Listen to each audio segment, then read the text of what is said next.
with physical or mental disabilities. As Canadians, we should strive to make sure our government is both compassionate and fair and is treating all people with disabilities with dignity.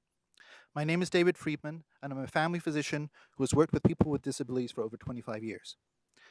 Canadian family physicians are committed to provide comprehensive medical care to all their patients and are becoming more aware of the challenges of access that are faced every day by the elderly and those with physical, intellectual, learning, and mental disabilities.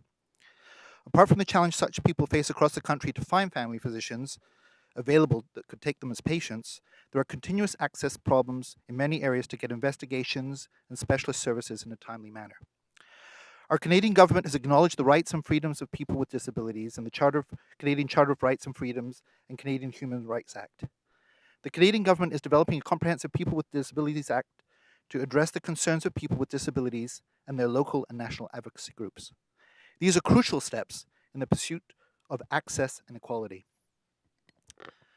The government, on the one hand, promotes a sense of creating a society where equality and personal dignity are pervasive values. It provides services and benefits for people with disabilities. On the other hand, the government erects structures and procedures that make things difficult for the very people they are purporting to want to help. Each day, people who qualify for these benefits are unable to access these benefits. I've seen cases time and time again in my practice. The process of applying for their benefits is cumbersome and complicated for people that are often already overwhelmed by the daily challenges of life. Mentally ill and intellectually or cognitively impaired people may have difficulty accessing these programs or even initiating the often intimidating paperwork. Physicians and professional advocacy groups are crucial in providing individual help and advocacy in order that those that are eligible for these benefits get those benefits. People without a family physician need somewhere else to turn for help. Often walk-in clinics will not take on the completion of these forms. This obviously can be frustrating and again becomes another barrier to access. Benefit advocacy groups play a crucial role in steering people through the forms and complex processes that are in place at present. These organizations allow those people with disabilities to scale the formidable walls that stand between the benefitor and the benefit. The government cannot, on the one hand, promote equality in access and provide benefits with the other hand hidden behind its back. It's estimated that 500,000 eligible disabled people are not receiving the credit, and this may be an underestimation. Canadian family physicians are concerned and will work to continue to promote improved access to benefits for all people with disabilities. Access to benefits takes time, expertise, and sometimes perseverance. Even for professionals, it can be a confounding and frustrating process. The long application form is often followed up with interrogatory type questions, often asking for the same information that was previously provided. From beginning to end, this can take several months. The process takes individuals and organizations that are engaged in the process in order to succeed in accessing the benefits.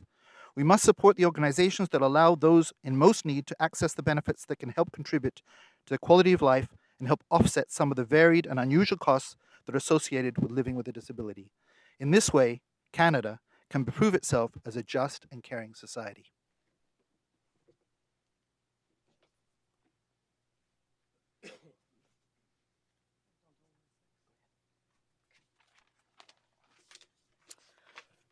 Bonjour, je m'appelle Manon Chiasson et je représente Remboursement Alissa, une firme québécoise spécialisée dans les crédits d'impôt reliés aux problèmes de santé et ce, depuis 10 ans. Comme vous le savez déjà, l'Agence du revenu du Canada garde en main à chaque année 1 milliard de dollars destinés aux personnes handicapées.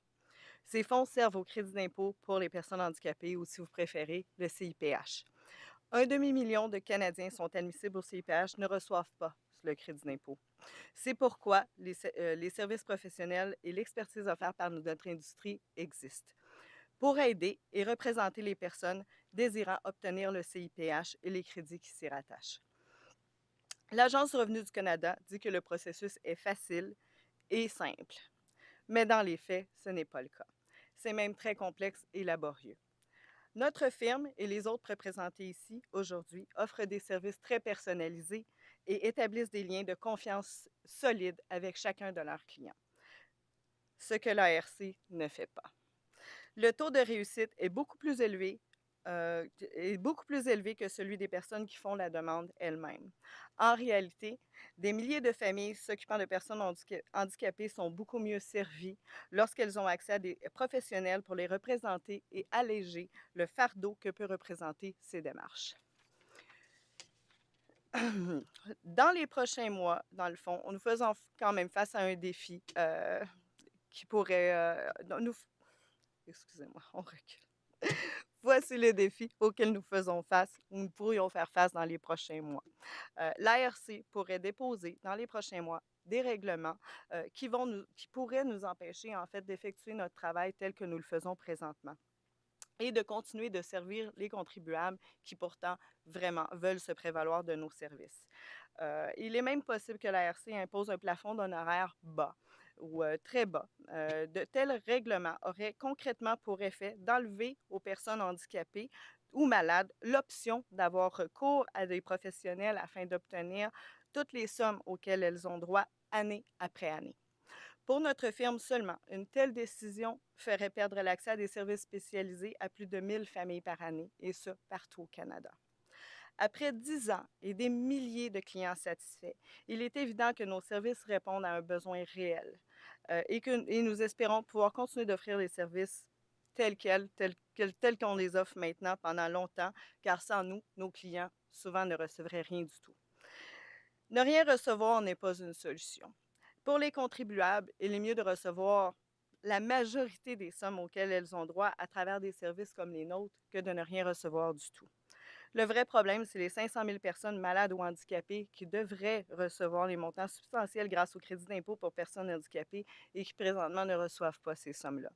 Donc, c'est sur quoi Remboursement Alissa travaille à tous les jours depuis 2007.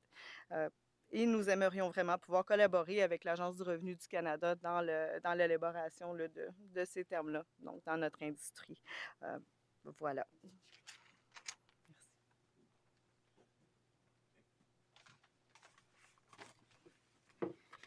Good afternoon, everyone.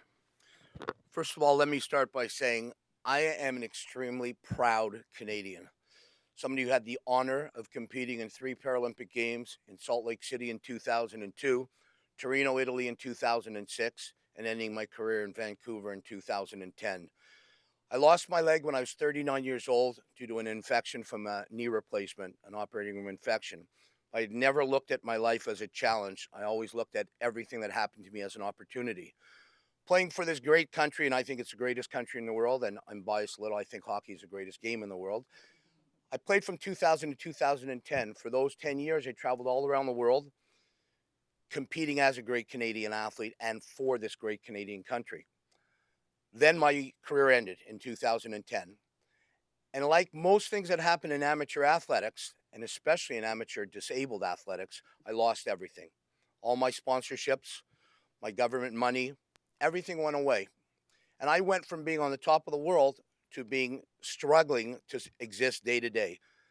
Very fortunate, I have incredible support system and my parents. I had to move back home in 2011 at the age of 51 after giving 10 of the toughest years of my life to this country. And somebody told me about this tax credit, which I had no idea. I left school in grade 9. So I had many issues growing up and through my 20s and 30s with literacy, reading and writing and everything to do with literacy. I was told about the National Benefit Authority and the great organization. I went to them very skeptical. I sat down with somebody and they gave me hope. And as Canadians, all you want is hope. And as disabled Canadians, you have to have hope. If you don't have hope, you have nothing. They gave me hope, talked to me about what was rightfully mine. And within 7 months, I received almost $5,000. Now, the average person, that might seem like nothing.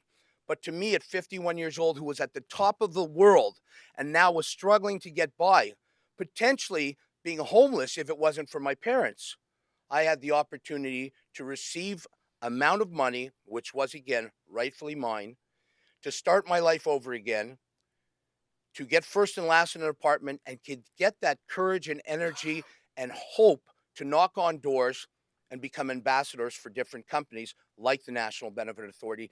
Now, for me, anybody out there that's in the CRA or is watching this, I find it extremely, extremely insulting for you to tell me that this is easy to do. Not show me how, but tell me that it's easy, because I could have never done it. Not a chance. And for that, I'm indebted to the association for allowing me to get what's rightfully mine.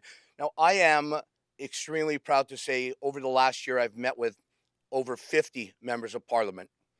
And sitting down with them, they gave me hope again that this government is out for the people. It's not a government for the government. It's a government for the people. And I, at 56 years old, was never a liberal. Never voted for liberal in my entire life. And if the election was tomorrow, I would vote for the Liberals because they have allowed me to be Canadian, to get the Canadian values that I was taught my entire life, that I played for in the Paralympic Games. That's what it's all about. Allowing Canadians with disabilities, we know we're disabled.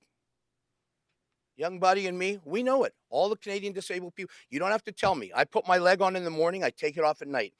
But the one thing you do not have to do is treat me like a second-class citizen. I'm Canadian, I'm proud to be Canadian, and I'm a proud ambassador for the National Benefit Authority. Thank you.